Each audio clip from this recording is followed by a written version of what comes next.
지금부터 사랑과 기도로 만들어가는 생명 있는 방송 CHB 크리스찬 헤럴드 방송을 시작합니다. 매일 새벽 4시, 매일 밤 11시 하루의 시작과 마무리를 함께하는 크리스찬 헤럴드 방송은 하나님께서 선물로 주시는 오늘 하루를 소망으로 열면서 오늘도 하나님을 섬기며 영혼을 사랑하는 복된 하루가 되시기를 바랍니다.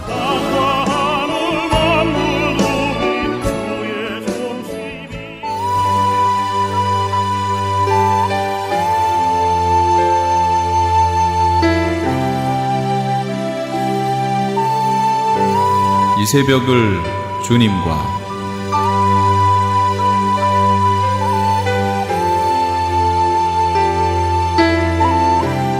크리스천 헤럴드의 청자 여러분 안녕하셨습니까? 이 새벽을 주님과 정대철 목사입니다. 오늘도 주님의 은혜 가운데 평안히 주무셨습니까?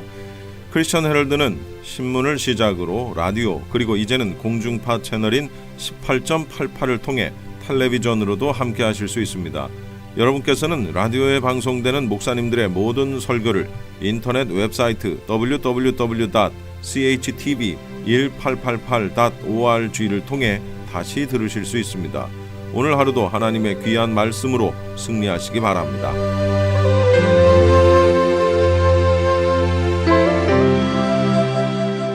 이 시간에는 먼저 오늘의 복음을 사랑한 방송 선교사님의 귀한 말씀입니다.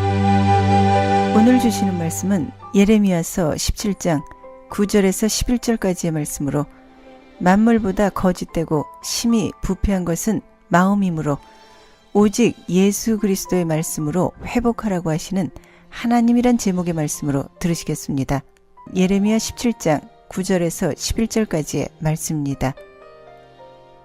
만물보다 거짓되고 심히 부패한 것은 마음이라 누가 능히 이를 알리오마는 나 여호와는 심장을 살피며 폐부를 시험하고 각각 그의 행위와 그의 행실대로 보응하나니 불의로 치부하는 자는 자고새가 낫지 아니한 하를 품은 같아서 그의 중년에 그것이 떠나겠고 마침내 어리석은 자가 되리라. 아멘. 사람은 몸 안에 마음이란 기관을 가지고 있습니다. 이 마음은 애정의 원천입니다. 그러나 하나님의 형상대로 지음을 받은 사람의 마음이 시조 아담의 타락 이후 전적으로 부패하게 되었습니다.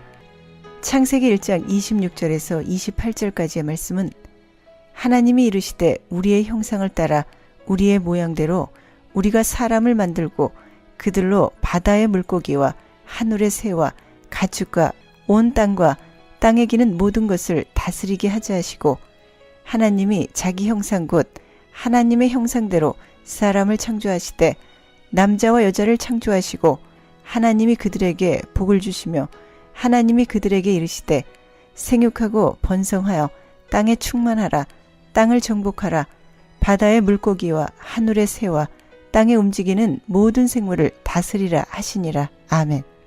인간이 다른 피조물들과 분명하게 다른 것은 인간은 하나님의 형상을 따라 우리의 모양대로 우리가 사람을 만들고 즉 인간은 신적 협의에 의해 하나님의 형상대로 창조되었다는 것입니다. 그러므로 인간은 고귀한 존재입니다. 하나님의 형상이라 함은 하나님의 영적, 도덕적 본성을 의미합니다. 그래서 인간만이 하나님과 영적 교제를 가질 수 있습니다. 반드시 인간만이 예수 그리스도를 통하여 또는 의하여 하나님과 영적 교제를 할 수 있는 것이지 짐승과는 하나님께서는 교제하지 않으십니다. 성경은 분명히 하나님께서 인간에 대한 계획을 가지고 인간을 창조하셨음을 강조합니다. 인간을 최고의 존재로 만드셔서 다른 모든 피조물을 다스리도록 하는 문화적 사명을 주신 것입니다. 그러므로 성도는 그리스도의 피로 구속함을 받은 보배로운 존재임을 인식하여 그 사명을 잘 감당해야 할 것입니다. 로마서 3장 23절의 말씀은 모든 사람이 죄를 범하였음에 하나님의 영광에 이르지 못하더니 아멘. 그러나 사탄의 속임수로 말미암아 하나님의 말씀을 거역하고 아담의 베풀러 주신 하와에 의하여 선악과를 따먹음으로써 인간의 타락과 하나님의 저주 속으로 들어갔습니다. 창세기 2장 17절에서 25절까지의 말씀은 선악을 알게 하는 나무의 열매는 먹지 말라. 내가 먹는 날에는 반드시 죽으리라 하시니라. 여호와 하나님이 이르시되 사람이 혼자 사는 것이 좋지 아니하니 내가 그를 위하여 돕는 베풀을 지으리라 하시니라. 여호와 하나님이 흙으로 각종 들짐승과 공중의 각종 새를 지으시고 아담이 무엇이라고 부르나 보시려고 그것들을 그에게로 이끌어 가시니 아담이 각 생물을 부르는 것이 곧 그 이름이 되었더라. 아담이 모든 가축과 공중의 새와 들의 모든 짐승에게 이름을 주니라. 아담이 돕는 배필이 없으므로 여호와 하나님이 아담을 깊이 잠들게 하심에 잠들매 그가 그 갈빗대 하나를 취하고 살로 대신 채우시고 여호와 하나님이 아담에게서 취하신 그 갈빗대로 여자를 만드시고 그를 아담에게로 이끌어 오시니 아담이 이르되 이는 내 뼈 중에 뼈요 살 중에 살이라. 이것을 남자에게서 취하였은즉 여자라 부르리라 하니라.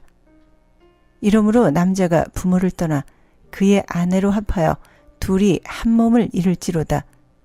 아담과 그의 아내 두 사람이 벌거벗으나 부끄러워하지 아니하니라. 아멘. 지금 이때는 아직까지 사탄의 움직임이 없었습니다. 하나님이 흙으로 각종 들짐승과 공중의 각종 새를 지으시고 아담이 이름을 어떻게 짓나 하고 하나님께서 보시고 계셨고 아담이 혼자 있는 것이 좋지 않아 돕는 배필을 지어주시며 그 여자를 아담에게로 이끌어 오셨을 때 아담은 이는 내 뼈 중에 뼈요 살 중에 살이라고 남자와 여자의 완전체의 모습을 보게 됩니다. 그러므로 이것을 남자에게서 취하였은즉 여자라고 불렀습니다. 그러므로 하나님께서 부르신 남자와 여자의 결합은 가장 아름다운 것입니다. 이러므로 남자와 여자는 부모를 떠나 둘이 한 몸을 이루는 것은 더할 나위 없는 아름다운 부부입니다. 그러나 이때까지는 아담과 그의 아내 두 사람이 벌거벗었으나 부끄러워하지 아니했습니다. 왜 그렇습니까? 육적인 눈들이 뜨이지 않았기 때문에 그렇습니다. 이때까지는 육적인 눈을 뜰 이유가 없었습니다. 지금 우리가 말씀을 듣고 예수 그리스도를 따르는 것은 무엇이 되어야 하는 것입니까? 요한일서 2장 16절에서 17절까지의 말씀은 이 세상이나 세상에 있는 것들을 사랑하지 말라. 누구든지 세상을 사랑하면 아버지의 사랑이 그 안에 있지 아니하니 이는 세상에 있는 모든 것이 육신의 정욕과 안목의 정욕과 이생의 자랑이니 다 아버지께로부터 온 것이 아니요 세상으로부터 온 것이라. 이 세상도 그 정욕도 지나가되 오직 하나님의 뜻을 행하는 자는 영원히 거하느니라. 아멘. 눈으로 보는 것이 욕심이 됩니다. 또 욕심이 납니다. 눈으로 보여지는 것이 세상의 것입니다. 바로 하나님의 말씀을 듣지 못하면 눈으로 보여지는 것이 소망이 되는 것이요 또 눈으로 보여지는 것이 마음에 쌓아지게 되면 욕심과 탐심으로 이어집니다. 그러므로 성도가 세상 사람들과 다른 것은 바로 말씀을 바르게 듣고 깨닫게 해주시는 예수 그리스도를 하나님이 보내주셨기에 피뿌림을 얻고 이 땅에서 마음을 지킬 수 있게 되는 것입니다. 바로 예수 그리스도를 마음에 모신 사람들이 듣는 것은 생명의 말씀입니다. 요한일서 1장 1절에서 4절까지의 말씀은 태초부터 있는 생명의 말씀에 관하여는 우리가 들은 바요 눈으로 본 바요 자세히 보고 우리의 손으로 만진 바라. 이 생명이 나타내신 바 된지라. 이 영원한 생명을 우리가 보았고 증언하여 너희에게 전하노니 이는 아버지와 함께 계시다가 우리에게 나타나신 바 된 이신이라. 우리가 보고 들은 바를 너희에게도 전하면 너희로 우리와 사귐이 있게 하려 함이니 우리의 사귐은 아버지와 그의 아들 예수 그리스도와 더불어 누림이라. 우리가 이것을 쓰면 우리의 기쁨이 충만하게 하려 함이라. 아멘. 사도 요한은 태초부터 있는 생명의 말씀에 관하여는 우리가 들은 바라고 말씀하십니다. 바로 요한복음 1장 1절의 말씀은 태초에 말씀이 계시니라. 이 말씀이 하나님과 함께 계셨으니 이 말씀은 곧 하나님이시라. 아멘. 말씀은 곧 하나님이십니다. 하나님을 뵙기를 원하십니까? 예수 그리스도 곧 말씀 안으로 들어오십시오. 생명의 말씀을 눈으로 보기를 원하십니까? 바로 요한복음 1장 14절의 말씀은 말씀이 육신이 되어 우리 가운데 거하심에 우리가 그의 영광을 보니 아버지의 독생자의 영광이요 은혜와 진리가 충만하더라. 아멘. 하나님은 구약 시대의 선지자들과 함께 계셨고 신약 시대의 사도들과도 함께 계셨습니다. 지금 이 시대에도 성경 66권의 신앙의 바른 터 위에 서 있는 하나님의 뜻을 따르고 행하는 성도들과 함께하고 계십니다. 누가복음 24장 39절에서 41절까지의 말씀은 내 손과 발을 보고 나인 줄 알라. 또 나를 만져보라. 영은 살과 뼈가 없으되 너희 보는 바와 같이 나는 있느니라. 이 말씀을 하시고 손과 발을 보이시나 그들이 너무 기쁨으로 아직도 믿지 못하고 놀랍게 여길 때 이르시되 여기 무슨 먹을 것이 있느냐 하시니 아멘. 사도 요한은 자세히 보고 우리의 손으로 만진 바 됨이라고 말씀하십니다. 성도의 기쁨은 아버지와 그의 아들 예수 그리스도와 더불어 기쁨이 충만해지는 것입니다. 바로 성도의 마음은 이 기쁨이 충만해야 합니다. 사탄의 유혹에 빠져 마음이 부패하여지고 하나님께 멀어지면서부터 세상에서 기쁨을 찾으려는 노력들을 끊이지 않고 있습니다. 요한계시록 12장 9절의 말씀은 큰 용이 내쫓기니 예뱀 곧 마귀라고도 하고 사탄이라고도 하며 온 천하를 꾀하는 자라. 그가 땅으로 내쫓기니 그의 사자들도 그와 함께 내쫓기니라. 아멘. 이 요한계시록 12장 9절의 말씀은 앞으로 되어질 것 뿐만 아니라 지금의 성도들도 이것을 알고 신앙생활을 해야 합니다. 이름으로써 하나님께서는 미리 보여주시는 것입니다. 창세기 3장 1절에서 21절까지의 말씀은 그런데 뱀은 여호와 하나님이 지으신 들짐승 중에 가장 간교하니라. 뱀이 여자에게 물어 이르되 하나님이 참으로 너희에게 동산 모든 나무의 열매를 먹지 말라 하시더냐. 여자가 뱀에게 말하되 동산 나무의 열매를 우리가 먹을 수 있으나 동산 중앙에 있는 나무의 열매는 하나님의 말씀에 너희는 먹지도 말고 만지지도 말라. 너희가 죽을까 하노라 하셨느니라. 뱀이 여자에게 이르되 너희가 결코 죽지 아니하리라. 너희가 그것을 먹는 날에는 너희 눈이 밝아져 하나님과 같이 되어 선악을 알 줄 하나님이 아심이니라. 여자가 그 나무를 본즉 먹음직도 하고 보암직도 하고 지혜롭게 할 만큼 탐스럽게도 한 나무인지라. 여자가 그 열매를 따먹고 자기와 함께 있는 남편에게도 주매 그도 먹은지라. 이에 그들의 눈이 밝아져 자기들이 벗은 줄을 알고 무화과 나무 잎을 엮어 치마로 삼았더라.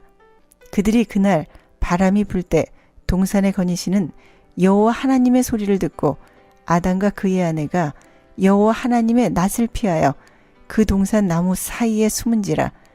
여호와 하나님이 아담을 부르시며 그에게 이르시되 내가 어디 있느냐 이르되 내가 동산에서 하나님의 소리를 듣고 내가 벗었으므로 두려워하여 숨었나이다. 이르시되 누가 너의 벗었음을 내게 알렸느냐. 내가 내게 먹지 말라 명한 그 나무 열매를 내가 먹었느냐. 아담이 이르되 하나님이 주셔서 나와 함께 있게 하신 여자 그가 그 나무 열매를 내게 주므로 내가 먹었나이다. 여호와 하나님이 여자에게 이르시되 내가 어찌하여 이렇게 하였느냐. 여자가 이르되 뱀이 나를 꿰므로 내가 먹었나이다. 여호와 하나님이 뱀에게 이르시되 내가 이렇게 하였으니 내가 모든 가축과 들의 모든 짐승보다 더욱 저주를 받아 배로 다니고 살아있는 동안 흙을 먹을지니라. 내가 너로 여자와 원수가 되게 하고 내 후손도 여자의 후손과 원수가 되게 하리니 여자의 후손은 내 머리를 상하게 할 것이요 너는 그의 발꿈치를 상하게 할 것이니라 하시고 또 여자에게 이르시되 내가 내게 임신하는 고통을 크게 더하니라.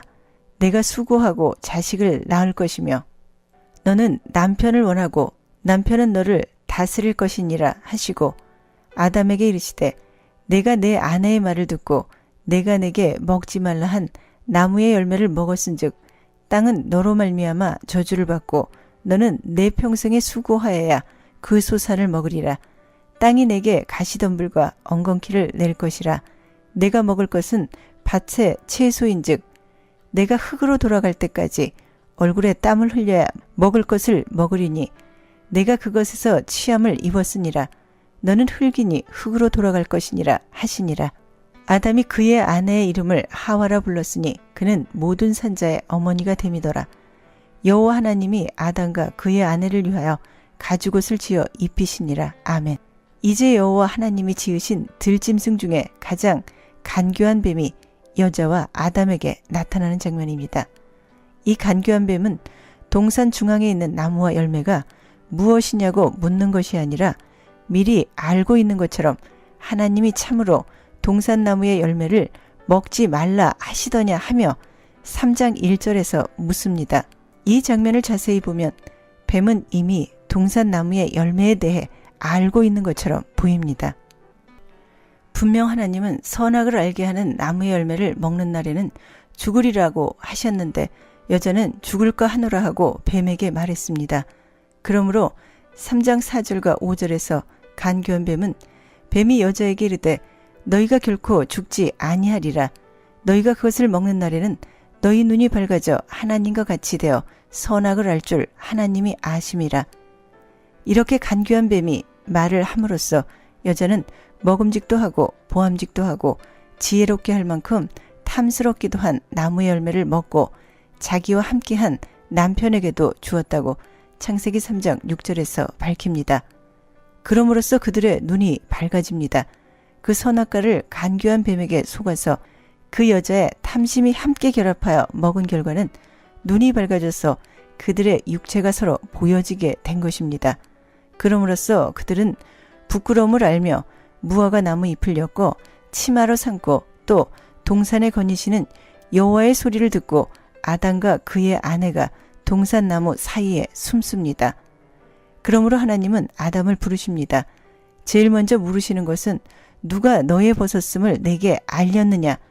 여기서 우리는 하나님의 말씀을 주목해야 합니다. 하나님이 먹지 말라고 한 선악과를 간교한 뱀에게 속아서 또 여자의 보암직도 하고 먹음직도 한 여자의 탐심이 어우러져서 선악과를 먹은 결과는 눈이 밝아져서 육신적인 것이 보였다는 것입니다. 그래서 스스로 그들 자신이 옷을 만들어 입었는데 그 옷은 무화과 나무 잎이었습니다. 이 잎은 영구한 것이 되지 못합니다. 그리고 계속적으로 갈아입어야 합니다.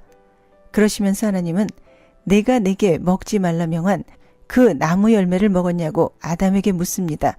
아담은 하나님이 주셔서 나와 함께 있게 하신 여자, 그가 그 나무 열매를 내게 주므로 내가 먹었다고 말합니다. 디모데전서 2장 14절의 말씀은 아담이 속은 것이 아니고 여자가 속아 죄에 빠졌음이라. 아멘. 그러므로 우리는 성경을 집중하여 자세하게 눈으로 볼 수 있어야 합니다. 이는 아담이 먼저 지음을 받고 하와가 그 후에 지음을 받았기 때문입니다. 이것은 하나님의 질서입니다. 그러므로 뱀과 아담과 하와가 각각 하나님의 저주를 받고 창세기 3장 13절에서 19절까지의 말씀에서 밝힙니다. 그리고 창세기 3장 21절에서는 여호와 하나님이 아담과 그의 아내를 위하여 가죽옷을 지어 입히십니다. 가죽옷은 무화과 잎과는 대조됩니다. 창세기 3장 24절의 말씀은 이같이 하나님이 그 사람을 쫓아내시고 에덴 동산 동쪽에 그룹들과 두루 도는 불칼을 두어 생명나무의 길을 지키게 하시니라. 아멘. 그러므로 여호와 하나님이 아담과 하와를 에덴 동산에서 쫓아내셨습니다. 이러함으로 인간은 모두 다 제 아래 가두어 두셨습니다. 만물은 예나 지금이나 변함이 없으되 사람의 마음은 여러 가지 형태로 변하고 있습니다. 스스로 속기도 하고 속이기도 합니다. 자기 마음을 다스릴 줄 모르면 거짓되고 부패해집니다. 로마서 2장 6절의 말씀은 하나님께서 각 사람에게 그 행한 대로 보응하시되 아멘. 사람은 고집과 회개하지 아니한 마음 상태로 있는다면 하나님의 진노가 임할 것입니다.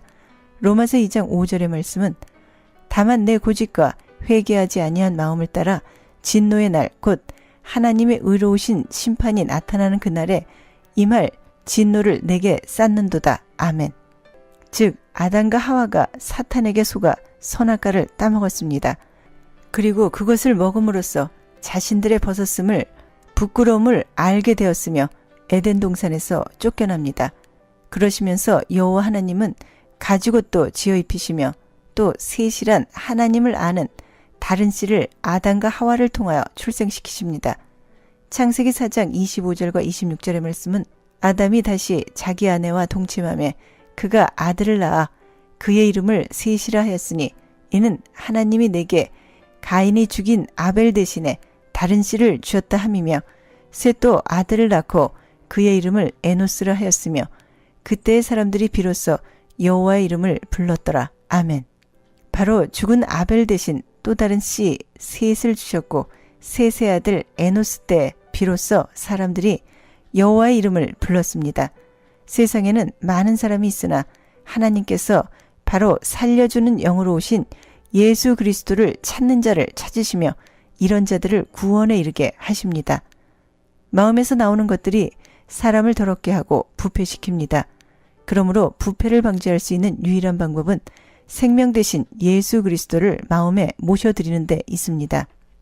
하나님께서 찾으시는 사람이 이런 사람들입니다. 이런 사람은 세상이 아무리 요동쳐도 흔들리지 않는 사람들인 성도들입니다. 그러므로 고린도후서 11장 3절의 말씀은 뱀이 그 간계로 하와를 미혹한 것 같이 너희 마음이 그리스도를 향하는 진실함과 깨끗함에서 떠나 부패할까 두려워하노라. 아멘. 바로 진실한 성도는 아담과 하와가 사탄에게 속아 부패하고 미혹된 세상적인 마음에서 돌아선 사람들입니다. 예레미야서 17장 11절의 말씀은 불의로 치부하는 자는 자고새가 낳지 아니한 알을 품은 같아서 그의 중년에 그것이 떠나겠고 마침내 어리석은 자가 되리라. 아멘. 자기 마음을 믿고 처신해 나가는 것처럼 어리석음은 없습니다. 불의한 자는 실컷 애쓰고 고생한 것이 아무런 보람도 없이 무너져버리는 유익 없는 삶을 초래하게 됩니다. 하나님은 마음을 살피시고 폐부를 시험하시고 각각 그 행위와 그 행실대로 보응하신다고 하셨습니다. 그러므로 하나님의 말씀으로 회개를 통하여 복음으로 들어와 새 사람이 되어야 합니다. 그리고 사탄에게서 속아 하나님을 떠난 마음을 예수 그리스도 안에서 고침을 받고 회복의 역사가 일어나야 합니다. 로마서 3장 24절의 말씀은 그리스도 예수 안에 있는 속량으로 말미암아 하나님의 은혜로 값없이 의롭다 하심을 얻은 자 되었느니라. 아멘. 무엇보다 마음을 잘 지켜야 할 것입니다. 하나님을 떠난 자는 수치를 당할 것이며 후에 부끄러운 이름으로 기억될 것입니다. 수치를 당할 것이라 함은 부끄러운 생을 살다가 망하게 됨을 말합니다. 그리고 흙에 기록되어진다 함은 그 이름이 하늘 생명책에 농명되지 못하고 저주의 땅에서 멸망하게 됨을 암시해주는 말씀입니다. 사람의 마음은 거짓되고 부패되었으며 불의로 차 있습니다. 이러한 병든 마음을 고치고 수치를 씻어야 합니다. 예레미야서 17장 14절의 말씀은 여호와 주는 나의 찬송이시오니 나를 고치소서. 그리하시면 내가 낫겠나이다. 나를 구원하소서. 그리하시면 내가 구원을 얻겠나이다. 아멘. 그러므로 내가 길이요 진리요 생명이신 예수께로 돌아와 하나님의 영광과 찬송을 위하여 선지자와 사도들과 예수가 전한 동일한 교훈으로 교훈을 받아 마음의 악한 양심을 씻어내어 예수 그리스도의 보혈의 피로 핏부림을 받는 거룩한 날이 되시길 예수 그리스도 이름으로 기도드립니다. 아멘. 지금까지 온누리의 복음을 사랑한 선교사님의 귀한 말씀이었습니다. 말씀 들으시고 신앙에 도움받기 원하시는 분들은 678 지역번호 588국에 3848번 678-588-3848번으로 문의하시기 바랍니다. 이어서 프레이즈 교회의 요한계시록 강해입니다. 오늘은 계시록 2장을 본문으로 에베소와 서머나 교회라는 제목의 설교 말씀입니다. 오늘 말씀 2장부터 3장까지의 말씀은 7개의 교회에 대해서 하시는 말씀입니다. 지난주까지 1장 그 전 토요일은 이제 세미나 전반적인 거 얘기했고요. 지난주는 1장 얘기했고요. 오늘은 이제 2장의 말씀을 같이 보시는데, 저는 개인적으로 계시록을 공부하고 이러면서 보니까 2장, 3장이 제일 중요해요. 제일 중요해요. 정말로요, 제일 중요해요. 2장, 3장을 잘 평소에도요, 그 2장, 3장만 따로 프린트를 해서 조그맣게 가지고 다니시면서 계속 2장, 3장을 보세요. 그러면 때에 맞는 양식이 바로 이런 부분이에요. 뭐라고 우리에게 말씀하시는가, 주님이 어떻게 준비하라고 하시는가 하는 내용이 이 2장, 3장에 다 나와 있어요. 그리고 어떤 교회를, 어떤 성도를, 어떻게 신앙생활을 한 사람들을 주님이 칭찬하시는가의 내용도 다 나와 있고요. 칭찬의 내용도 있고, 마지막에 이렇게 살면 안 된다라고 하는 책망의 내용도 다 있습니다. 그러니까 이 2장, 3장이 계시록에서 얼마나 중요한지 몰라요. 거기 책들 다 가져오셨죠? 네, 거기에 첫 번째 서러운 부분 보시면 7 교회에 대한 견해가 이렇게 나와 있습니다. 뭐 여러 가지가 있겠지만 간추려 보면 이렇게 될 거예요. 첫째, 이 얘기는 그냥 당시 소아시아 7 교회 얘기다. 그냥 이렇게. 또 두 번째는 초대교회 시대의 모든 교회를 얘기하는 거다. 세 번째는 각 시대별 모든 교회다. 그래서 뭐 시대를 초대교회 시대, 순교 시대, 국교 시대, 암흑 시대, 종교개혁 시대, 선교 시대, 종말 시대 이렇게 나눠서 각각이 에베소 교회가 초대교회, 에베소 서머나가 순교 시대 뭐 이런 식으로 쭉 나눠놔 있다. 각각의 시대를 대표하는 교회들이다. 이렇게 시대별로 나누기도 합니다. 또 전 세계에 흩어진 모든 교회를 얘기하는 것이다. 이렇게도 얘기하고요. 마지막 종말 교회를 얘기하는 것이다. 이렇게 얘기하기도 합니다. 물론 이 당시의 소아시아 7 교회지요. 그렇죠? 이게 그 교회죠. 소아시아에 모여있던 7 교회 교회입니다. 이게. 그러나 단순히 그 교회 얘기라면 그러면 이게 굳이 계시록에 기록돼서 우리가 읽을 필요가 없죠. 그럼 그때로 그냥 끝나는 거죠. 이게 굳이 지금까지 이게 전해질 이유가 없는 겁니다. 그리고 성경에 보면 이기는 자에게 주시는 약속들의 내용을 이렇게 보면 이게 단순히 7개 그 당시에 있던 소아시아 교회 7 교회에게 주시는 말씀이 아니라는 걸 우리가 알 수 있어요. 계속 보셨죠? 이기는 자에게는 내가, 이기는 자에게는 이 얘기 계속 나오잖아요. 그리고요 3번에 있는 각 시대별 모든 교회다. 그러니까 초대교회는 에베소, 순교 시대는 서머나, 그 다음에 국교 시대는 버가모 이런 식으로 나눠져 있는 것이다. 그렇게 보면은요 우리에게 유익이 없어요. 이 성경이 우리에게 유익이 없습니다. 그럼 지금은 무슨 시대냐? 종말 시대. 그럼 종말 시대 제일 끝에 나온 3장 제일 끝에 있는 교회가 무슨 교회예요? 라오디게아 교회입니다. 라오디게아 교회 같은 경우는 책망받은 교회입니다. 라오디게아 교회 사자에게 편지하라. 아멘이시오 충성되고 참되신 증인이시오 하나님의 창조의 근본이시니가 이르시되 내가 네 행위를 아노니 네가 차지도 아니하고 뜨겁지도 아니하도다. 네가 차든지 뜨겁든지 하기를 원하노라. 이렇게 나왔죠? 그러면 이 지금 마지막 시대에 있는 모든 교회가 이래야 된다는 거예요. 다 이렇다는 거죠. 그럼 그 앞에 있는 6 교회는 아닌가요? 그 모습은 지금 이 시대에 없나요? 있죠.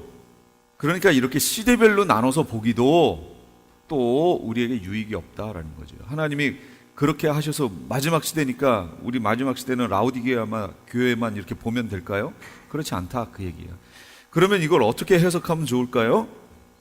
예수님 이후로 전 세계에 흩어져 있는 모든 교회이며 또 마지막 종말을 살고 있는 모든 교회의 모습이 이거다 그 얘기예요. 그리고 우리의 모습이다라고 생각을 하시면 된다라는 거지요. 지금 우리의 모습들.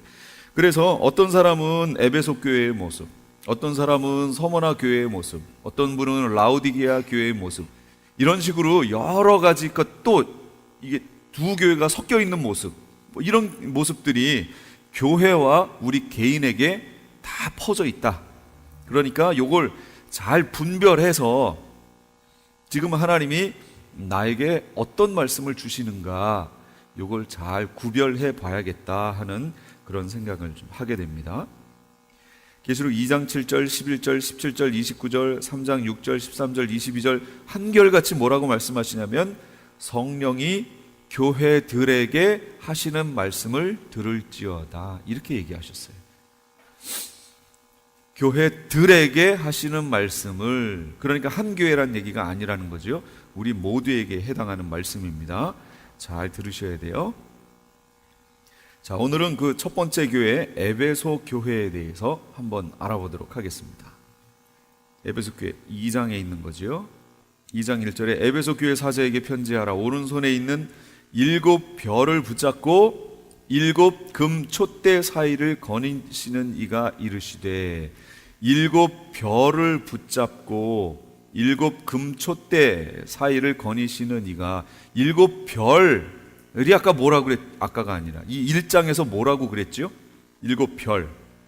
7 별은 7 교회의 사자요 그랬죠. 그러니까 7 별, 얼마나 상징적인 언어예요. 그러나 성경에는 그 상징적인 언어를 이렇게 풀어줬다라는 것을 잘 보세요. 계시록에서 안 풀었으면 다른 성경에서 그걸 풀어놨다라는 거예요. 그러니까 그냥 상징하고 넘기지 말고 다른 성경에 있는지를 빨리 찾아봐야 돼요. 그게 무슨 내용을 말하는 건지. 근데 다행히도 7 별 그랬더니 7 별을 뭐라고 했냐면 7 교회의 사자요 그랬습니다. 그럼 제가 지난주에 사자 얘기했었죠. 사자. 여기 사자, 흠정형이라든지 이 킹제임스 같은 사자를 뭐라고 했냐면 천사들이요 이렇게 번역했어요. 천사. 흠정역도 보면 교회의 천사들이요. 이 천사라고 번역한 것이 옳을까요? 지난주에 말씀드렸죠. 이걸 천사로 번역하는 게 옳은가요? 사자요 라고 번역하는 게 더 옳은가요? 예, 사자라고 말씀을 드렸습니다. 왜냐하면 지난주에 계시의 흐름에 대해서 말씀드렸잖아요. 여기 쓰였던 헬라어 원어의 뜻은 천사라는 뜻이 아니고 원래의 뜻이 소식을 전하는 자라는 뜻이에요. 소식을 전한다는 뜻이에요. 그럼 소식을 전하는, 하늘에서 하나님의 소식을 우리에게 가져오는 사람들은 누구예요? 사람들이 아니라 그들은 누구예요? 천사. 그럼 하나님의 뜻을 사람에게 전하는 사람은 누구예요? 우리가 사자라고 주로 부르잖아요. 여기서 말하는 사자는 사람, 주의 종이라는 의미가 더 강한 겁니다. 그러니까 여기서 번역할 때 만약 천사요 이렇게 얘기하면 이거는 말이 안 된다는 거죠. 계시가 어디서부터 흘러갔어요? 첫째, 성부 하나님, 그 다음이요 성자 예수님, 어린 양, 그 다음이요 천사, 그 다음 그렇죠 요한, 사도 요한이요, 그 다음이요 사자, 그 다음이요 성도, 이렇게 가는 거잖아요, 흐름이. 근데 갑자기 이게 사자가 아니라 천사로 싹 바뀌어버리면 요한이 갑자기 이렇게 와서 주의 사자들한테 전해야 되는데 갑자기 천사에게 전하는 꼴이 되잖아요. 그러니까 계시의 흐름에 말이 안 된다 그 얘기예요. 그러므로 여기 있는 단어는 사자요 이렇게 번역하는 것이 더 옳다고 그랬습니다. 받아들이기도. 그래서 에베소 교회 사자에게 편지하라, 이게 맞는 말이에요. 그런데 예수님의 모습이 나오죠. 거기에 등장하는 모습이 7 별을 붙잡고, 그럼 별이 누구라고 했어요? 사자. 그러면 그 주의 종들을 붙잡고 계신 분이 누구예요? 예수님. 예수님이 주의 종들을 붙잡고 계십니다. 이 철저한 권위를 얘기해요. 그 다음에 7 금 촛대 사이에, 그럼 7 금 촛대는 뭐예요? 예, 교회. 7 금 촛대 사이에 이렇게 거니신대요. 그것은 예수님이, 어린 양 되신 예수님이 교회를 돌보고 계신다라는 얘기예요. 여기 있는 7 교회가 단순히 그 소아시아 당시에 있던 7 교회, 그럼 예수님이 그 당시에 있던 그 7 교회, 에베소, 서머나, 버가모, 두아디라, 사데, 라우디게, 필라델비아, 그거만 이렇게 돌보고 계시고 그 옆에 있는 로마, 갈라디아, 뭐 다른 교회는 안 보시는 건가요? 그런 의미예요? 아니죠. 그러니까 여기서 말하는 이 7 교회라는 의미는 전반 성경 전체적으로 봤을 때 모든 교회를 얘기한다라는 것을 알 수 있죠. 그러니까 하나님께, 예수님께 붙잡혀 있는 모든 교회는 주님이 돌보시고 계신다. 그런데 그 교회를 돌보시는데 누구를 통해 돌보시고 계신 거예요? 누구를 사용하셔서?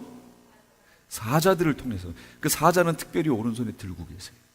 그러니까 각 교회에 하나님께로부터 보냄을 받은 주의 사자를 함부로 했다간 큰일 납니다. 예, 진짜로요. 누구에게 반역하는 거예요? 예수님께 바로 대드는 거예요. 예수님이 보낸 사자잖아요. 근데 그 사자를 함부로 대하면 예수님을 함부로 대하는 거하고 똑같습니다. 그러니까 제가 그랬잖아요. 맞고 나갈래, 그냥 나갈래. 주의 종한테 그렇게 얘기한 사람은 누구에게 얘기한 거예요? 예수님께 너 맞고 나갈래, 그냥 나갈래. 이거하고 똑같아요. 그럼 그 사람은 노골적으로요, 예수님을 그냥 쫓아내버린 거예요.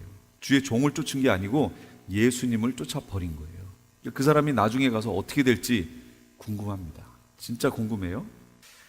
주님이 돌보시고 계십니다. 할렐루야. 주의 종을 통해 교회를 지키시는, 보호하시는 주님의 모습이 등장합니다. 그리고 이 에베소 교회를 칭찬하십니다. 칭찬의 모습이 이제 나오기 시작합니다.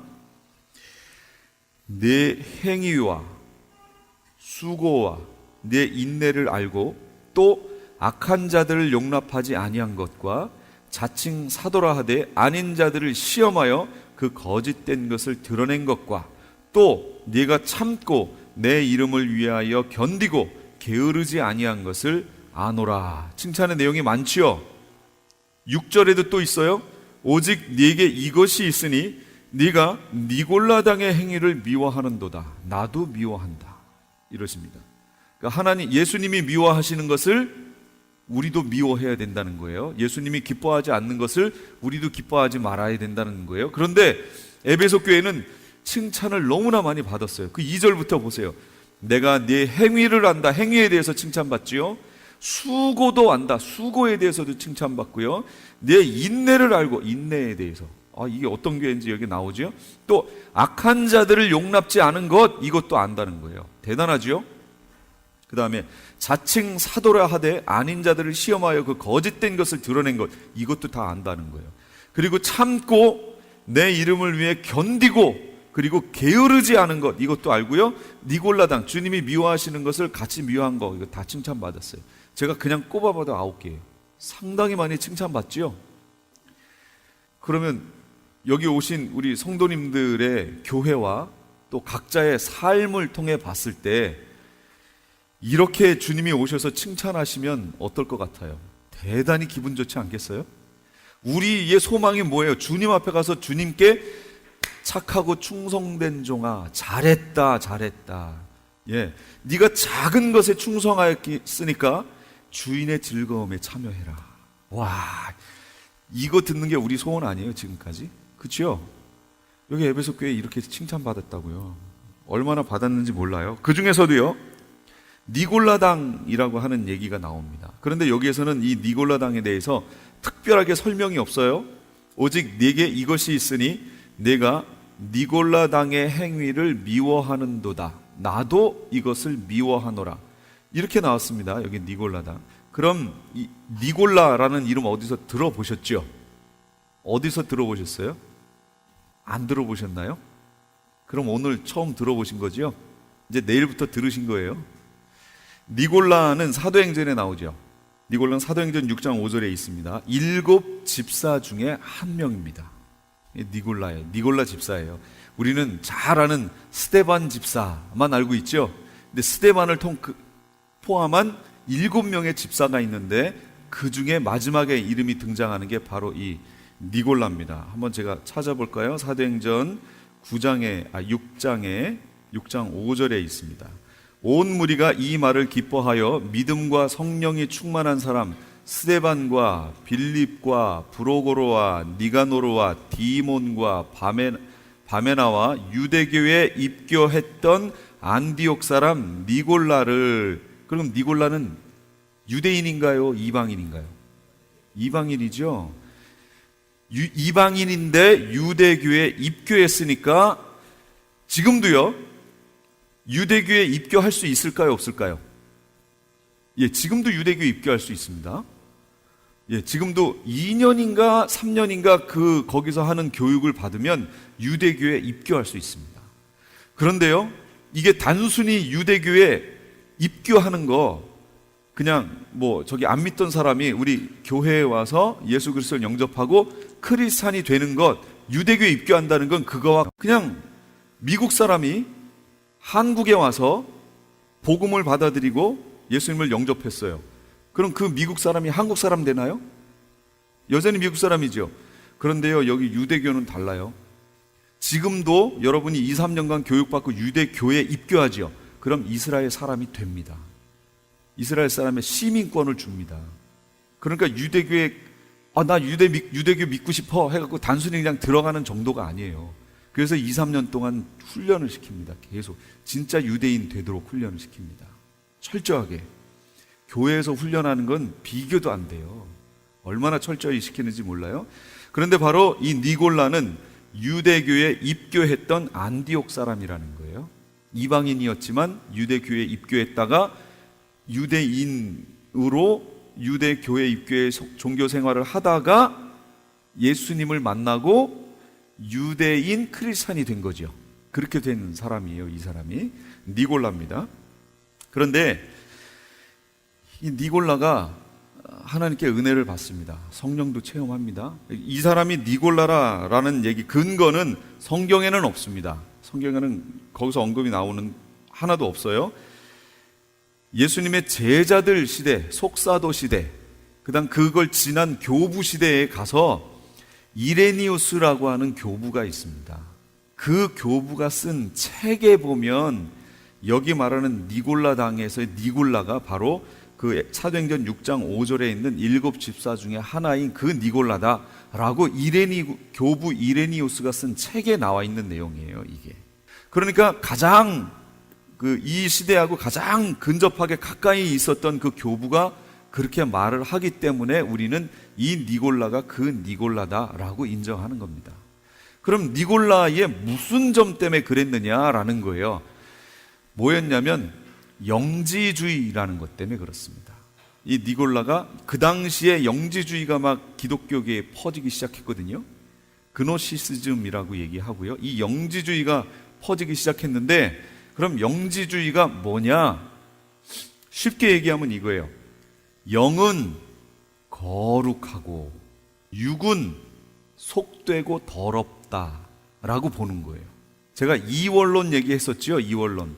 원리가 두 개라고 그랬죠. 그래서 크리스찬들 중에도 이원론적인 신앙생활을 하는 사람들이 있어요. 예를 들면 교회 안에 와서는 말씀에서 원하는 대로 거룩을 실천하는 훈련을 하고 교회 아닌 밖으로 나가면 세상 사람들이 사는 원리로 사는 거예요. 그걸 이원론이라고 합니다. 원리가 다른 거예요. 진짜 크리스찬은 어떻게 살아야 돼요? 원리가 하나여야죠. 무슨 원리요? 하나님의 말씀. 하나님의 말씀이라는 원리로 교회 안에서도 생활하고 밖에서도 생활해야 된다고 그랬잖아요.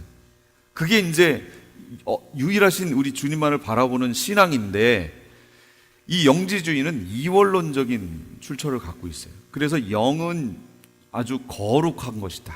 그러나 육은 속되고 더러운 것이다. 이렇게 평가합니다.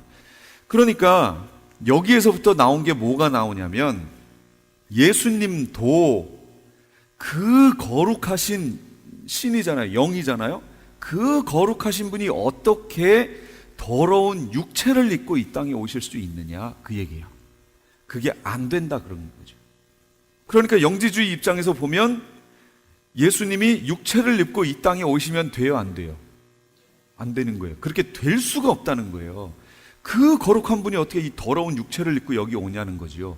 그런데 성경에 보면 예수님이 육체를 입고 왔다고 그러잖아요. 그러니까 이 사람들은 뭐라고 얘기하냐면 현현설. 실제로 온 게 아니고 우리 눈에 실제로 온 것처럼 보였지만 실제 육체가 아니다라고 얘기하는 거예요. 그러면 어떻게 되는 거예요? 예수님이 십자가에 못 박혀 죽으셔야 되는데 우리를 대신해서 십자가에 못 박혀 사람을 대신해서 사람이 죽어야 진짜로 갚은 거 아니에요. 그렇게 해서 돌아가셔야 되는데 그러기 위해서 예수님이 오신 건데 실제로는 안 왔다는 거예요. 허상이라는 거예요. 우리 눈에 그렇게 보였을 뿐 실제는 허상이었다는 거죠. 그러면 예수님의 신성과 인성이 있는데 인성이 어떻게 되는 거예요? 부정되지요. 예수님의 인성이 부정되면 우리의 죄를 대속했다고 하는 대속의 은혜가 헛것이 되는 거예요. 그래서 이 영지주의는 이단으로 정죄됩니다. 이건 이단이에요. 그런 사상을 가지고 신앙에 접목을 시켰어요. 그래서 어떻게 접목시켰나 보세요. 제가 아까 말씀드린 이원론적인 신앙생활. 교회 안에서는 아주 거룩함, 영을 쫓는 아주 거룩함을, 그러나 실제 삶에 있어서는 어차피 육체는 더럽다는 거예요. 그러니까 이 육체는 어떻게 살아도 상관없다는 거예요. 그래도 구원을 얻는다, 그 얘기죠. 이게 영지주의에서 나온 겁니다. 이 영지주의, 이게 그노시스, 이 영적인 지식을 가지면 자기들이 구원을 얻는다고, 깨달음을 가지면 구원을 얻는다고 느끼는 거예요. 이 영지주의가요. 이게 이제 나중에 어떻게 발전하냐면요, 이 영지주의라는 이단이 대단했습니다, 실제로요. 근데 이게 나중에 어디까지 발전해서 지금 어디에까지 왔냐면, 이게 바로 뉴 에이지 무브먼트의 뭐라고 해야 돼요? 시조라고 해야 되나? 그런 거예요. 근데 지금 교회 안에 뉴 에이지 무브먼트가 그 정신 사상이요, 얼마나 많이 들어와 있는지 몰라요. 예전에 제가 한국에 있을 때 저희가 생활하던 거기가 구로공단 전철역 있는 거기서 가깝습니다. 근데 그 전철역을 가는데 이렇게 하는 분들이 이렇게 돼서 이거 옷 입고 이런 분 있잖아요. 그런 사람들이 성경책을 이렇게 펴놓고 거기서 막 얘기를 하고 그래요. 그래서 아니, 처음에는 저 사람이 불교에 보였는데 예수님을 영접하고 변했으니까 그 복음을 전하려고 저러고 있나 보다, 저는 그렇게 생각했어요. 순진하지요? 그랬더니 그게 아니에요. 그 옆에서는 뭐 또 어떤 멀쩡하게 양복 입은 사람이 또 다른 거 하고 얘기하고 막 이래가지고요, 나중에 그게 뭔가 하고 이렇게 봤더니 정도령 얘기하는 거예요. 정도령. 정감록 있죠? 정감록에 나온 그거 얘기하는 거예요. 정도령 얘기. 저는요, 실제 여기 와가지고 제가 그 정도령 될 뻔했어요. 제가 정씨잖아요. 제가 일하는 곳에 어떤 연세 드신 분이 왔어요. 죽었다가 살아났다는 거예요. 죽었는데 보니까 자기가 쫙 해서 지구 위로, 우주 위로 쫙 올라가더래요. 올라가면서 지구를 이렇게 봤더니 어디는 환하고 어디는 어둡고 막 이런 모습들을 봤다는 거예요. 그렇게 하다가 어떻게 하다가 자기가 살아났대요. 다시 돌아왔대요. 그러면서 제가 일하는 곳에 이렇게, 거기는 많이 오시니까 사람들이 거기 와서 앉아 계시는 거예요. 어떻게 오셨냐고 이제 제가 여쭤보고 상담을 하니까 그러시더니 두 번째 오셨어요. 그래가지고 이분이 죽었다가 살았으니까 이분을 전도해야 되겠구나, 내가. 그 마음이 확 오더라고요. 그래서 사장님한테 얘기하고 내가 이분을 전도를 하겠다고 잠깐 시간을 달라고 그래서 다른 방으로 이분을 데려가서 이제 제가 이제 복음을 쭉쭉 전했는데 이분이 잘 들어요. 그러더니 마지막에 가가지고요, 자기가 이렇게 해서 무슨 뭣도 보고 막 했는데 자기가 죽었다 살아났기 때문에 자기 얘기를 사람들이 많이 들어줄 거래요. 그래서 자기가 지금 찾는 사람이 있다는 거죠. 정감록이라는 거에 대해 들어봤네요. 그래서 응? 그랬더니 제가 이제 이름표도 달고 있잖아요. 정씨잖아요. 그러니까 그 정도령을 찾는 거래요, 자기가 지금. 그게 자기 사명이래요. 제가 정씨로 돼 있으니까 정도령을 할 생각이 없냐는 거예요. 자기가 정도령을 만들어주겠대요. 제가 한번 정도령 될 뻔했어요. 참 그런 사람들도 있습니다. 여기 LA에 사는 분이에요. 뭐 그런 분만 있나요? 뭐 마리화나를 피워서 성령을 영접하자, 뭐 막 신문에 내고 한면 전체로 내고 막 그런 분들도 있잖아요. 이게 얼마나 마지막에 지금 이 혼란스러운지 몰라요. 뉴에이지 무브먼트, 이 니골라당이 뉴에이지 무브먼트의 시조라고 얘기할 수 있습니다. 뉴에이지 무브먼트를 하면 교회 안에 어떻게 지금 들어와 있냐면 아주 거부 반응 없이 잘 들어와 있습니다. 그리고 교회들이 마치 맞다라고 모든 사람들이 그렇게 얘기하는 형태로 들어와 있어요. 대표적인 게 뭐냐? 긍정적인 사고방식, 긍정적인 마인드, 이런 걸로 들어와 있어요. 얼마나 좋아요. 긍정 했으니까 얼마나 좋아요. 제가 토요일 날 세미나 할 때도 말씀드렸죠. 긍정적인 말을 하면 우주에 있는 긍정 에너지가 긍정적인 말을 한 사람에게로 이렇게 몰려든대요. 그래서 이 사람이 뭘 하려고 그러면 그 에너지들이 그 일을 이루어낸다는 거예요. 그러니까 어떤 일에 대해서 계획을 짤 때 내가 된다 하라는 거예요. 그럼 그 긍정적인 에너지가 계속 모여서 결국 그 일이 되게끔 만들어준다는 거죠. 좋죠? 자, 우리도 이제부터 된다고 합시다. 안 되는 거 없이 다 된다라고 합시다. 이런 논리라면 그거 굳이 교회 안에 와서 할 필요 없어요. 굳이 교회 다니면서 할 필요 없어요. 그렇죠? 얼마든지 집에 앉아서 혼자 하면 돼요. 아, 된다. 유명한 목사님도 실제 거울을 보면서 그렇게 했다는 거예요.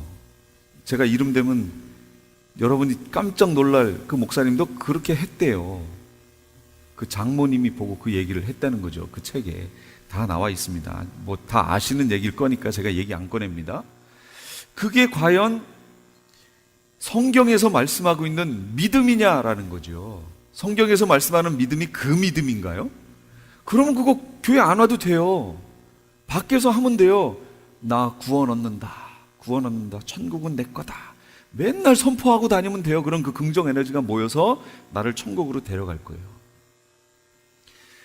얼마나 교회 성도들을 현혹하고 미혹하는지 몰라요. 그런 게 지금 교회 안에 잔뜩 깔렸습니다. 그리고요, 메시지들을 잘 보세요. 그 메시지가 하나님께 소망을 두게 하는 메시지인지 이 땅에 소망을 두게 하는 메시지인지 잘 분별하세요. 땅에 소망을 두게 하는 메시지면 그거 성경적인 거 아니에요. 하나님께 소망 두게 해야 되는 거지요. 뭐든지. 그래서 결론이 저길 바라보게 해야 돼요. 여긴 아닙니다. 진짜로 여긴 아니에요. 이 니골라가 바로 그런 거예요. 지금으로 말하면 뉴에이지 무브먼트, 뉴에이지 사상을 심어줬던 사람이고요. 그 당시로 말하면 영지주의라는 겁니다. 영은 아주 고상하고 거룩하고 육은 무익하다, 이런 사상이에요. 근데 지금 그렇게 신앙생활하는 사람이 얼마나 많은지 몰라요. 그랬죠? 교회 안에서는 거룩하게, 근데 밖에 나가면 똑같이 교회 다녔었어? 이렇게 나오면 안 된다고 그랬죠? 그러면 그렇지, 교회 다녔지, 이렇게 나와야 된다고 그랬잖아요. 그렇게 해야 같은 원리로, 말씀의 원리로 사는 사람이라고 그랬잖아요. 우린 그렇게 살아야 돼요. 자, 그런데 이렇게 많은 칭찬을 들었던 이 에베소 교회가요, 책망을 듣습니다. 그 책망의 내용이 뭐지요? 네, 처음 사랑을 버렸다, 그 내용이에요. 그러나 너를 책망할 것이 있나니 너의 처음 사랑을 버렸느니라. 처음 사랑을 버렸다. 나를 처음만큼 사랑하지 않는다. 현대어 성경은 이렇게 했어요. 나를 처음만큼 사랑하지 않는다. 예수님을 가장 사랑할 때, 가장 뜨거울 때, 그때가 언제였어요? 우리 성도님들에게 그때 있지요. 근데 그게 사실은 그때 있지요 그러면 그건 뭐예요? 과거형이잖아요. 그럼 지금은요? 그때만큼은 아닌데요, 이 말이잖아요. 지금 그럼 처음 사랑을 버린 거예요. 그게. 그럼 이게 어떻게 들려야 되는 거예요? 현재형으로 와야 되는 거예요. 예, 바로 지금입니다 라고 얘기를 해야 된다는 거죠. 주님은 그걸 원하시는 거예요. 주님이 싫어하시는 말씀이 있어요. 이래봬도 내가 왕년에, 요거 주님이 싫어하십니다. 왕년에 내가 그래도 교회에서 뭐 한가닥 했고 뭐 했고 뭐 교회를 내가 세우고 뭐 했지 라는 얘기는 지금은 뭐라는 거예요? 지금은 아니다, 그 얘기예요. 그러니까 주님이 이걸 싫어하시는 거예요. 그래, 지금이어야 돼. 주님 앞에 무조건 저 옛날이 아니고요, 바로 지금이어야 돼요. 지금 우리는 저 하늘의 표대를 향하여 나아가는, 그래서 지금이어야 돼요. 무조건 지금이어야 돼요. 그래서 지금이 모든 것의 최선이어야 되는 거죠. 왕년 하면 안 돼요. 이거는 지난 거예요. 그럼 주님이 이 책망을 하시는 거예요. 에베소 교회에게 하셨던 책망을 그 사람에게 하신다, 그 얘기죠. 왕년에 했던 것 주님 앞에 소용없습니다. 주여 주여 제가 주의 이름으로 선지자 노릇하고 모 노릇하고 병도 고치고. 언제 한 거예요? 왕년에 했던 거죠. 근데 지금은 아니다, 그 얘기죠. 지금 해야 됩니다. 그래서요, 여기에 처음 사랑을 버렸느니라 그렇게 말씀하시는데, 고린도전서 13장에 가보니까 13장 1절에서 3절, 내가 사람의 방언과 천사의 말을 할지라도 사랑이 없으면 소리나는 구리와 울리는 꽹과리가 되고, 내가 예언하는 능력이 있어 모든 비밀과 모든 지식을 알고 또 산을 옮길 만한 모든 믿음이 있을지라도 사랑이 없으면 내가 아무것도 아니요. 내가 내게 있는 모든 것으로 구제하고 내 몸을 불사르게 내어줄지라도 사랑이 없으면 내게 아무 유익이 없느니라. 그러니까 이 내용을 잘 보세요. 사랑이 없으면, 그랬으니까 사랑이 없어도 사람의 방언과 천사의 말을 할 수 있지요? 사랑이 없어도 예언하는 능력이 있고 모든 비밀과 모든 지식을 알고 산을 옮길 만한 믿음이 있을 수 있지요? 그 행사할 수 있지요? 사랑이 없어도 가능하다는 거예요. 내가 내게 있는 모든 것으로 구제하고, 얼마나 대단한 일이에요? 또 내 몸을 불사르게 내준대요. 그런데 사랑이 없으면 아무것도 아니래요. 그러니까 사랑이 없어도 이런 것들이 가능하다는 거예요. 주님이 바라보시는 사랑, 주님이 바라보시는 사랑이 없어도 이런 것들이 가능할 수 있다, 그런 얘기입니다. 그러나 이렇게 해도 사랑이 없으면 주님이 그건 평가하시지 않겠다는 거죠. 주님 앞에서 아무것도 아니라는 거예요. 사랑 없이요, 내가 주의 이름으로 선지자 노릇하고 귀신도 내어쫓고 병도 고치고 다 할 수 있어요? 사랑 없이도 할 수 있지요? 할 수 있어요? 얼마든지 가능합니다. 주님이 평가하시는, 주님이, 우리는 이렇게 속일 수 있어요. 우리는 정말 그거 사랑 없이 어떻게 그게 가능해? 사랑이어야지 라고 평가할 수 있겠지만, 주님이 봤을 때는 없이도 가능하다는 거죠. 주님이 평가하시는, 주님 안에서의 평가, 그것이 없이도 가능할 수 있다는 거예요. 그래서 이 에베소 교회를 책망하는 겁니다. 그 많은, 아까 9개인가 이렇게 꼽았던 그 잘했던 일들이 있잖아요. 그런 것들이 무색할 정도로 책망 하나를 받습니다. 사랑이 없다, 사랑이 끊어졌다 라는 거죠. 자기 열심을 가지고 했다라는 겁니다. 그걸 다시 회복하라 라고 우리에게 지금 얘기해주고 있는 겁니다. 사랑이 없이도 가능한 것들. 그런데 이 사랑을, 놓쳤던 사랑을 회복을 해야 되겠는데 어떻게 회복할 것이냐라는 겁니다.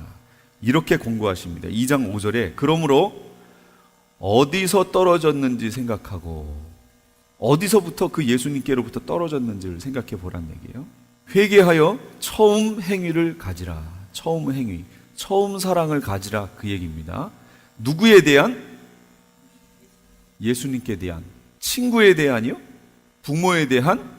부모를 위해서, 자기 자식을 위해, 친구를 위해 대신 죽을 수 있지요? 충분히 있지요? 우리 역사 속에 얼마나 많아요? 자기가 정말로 인정할 수 있는 어떤. 지금까지 프레이즈 교회의 요한계시록 강해였습니다. 프레이즈 교회에서는 매주 주일 오후 2시에 요한계시록을 강해하고 있습니다. 참여를 원하시는 분들은 한인타운 피코와 캔모어에 위치한 2668 웨스트 피코 블루버드 프레이즈 교회로 오시거나 전화 213-700-9833 213-700-9833번으로 문의하시기 바랍니다. M3를 아십니까? 무슨 병에 걸렸던지 큰 효과를 준다는 신비한 영양제. 혈액에 영양을 공급하여 힘이 생기니까 피곤하지 않고 이제는 지팡이 없이 걸을 수 있다고 많은 분들이 간증을 합니다. 혈액 해독, 기력 회복, 뼈 골수 영양 공급, 심장, 뇌, 혈전 용해. 유태인 회사가 제조한 특수 영양제. M3, 혈액 순환을 잘 되게 하는 최고급 영양제. M3, 크던 작던 아픈 곳이 있다면 M3. 213-435-9600, 213-435-9600번입니다. 정직한 마음으로 권해드립니다.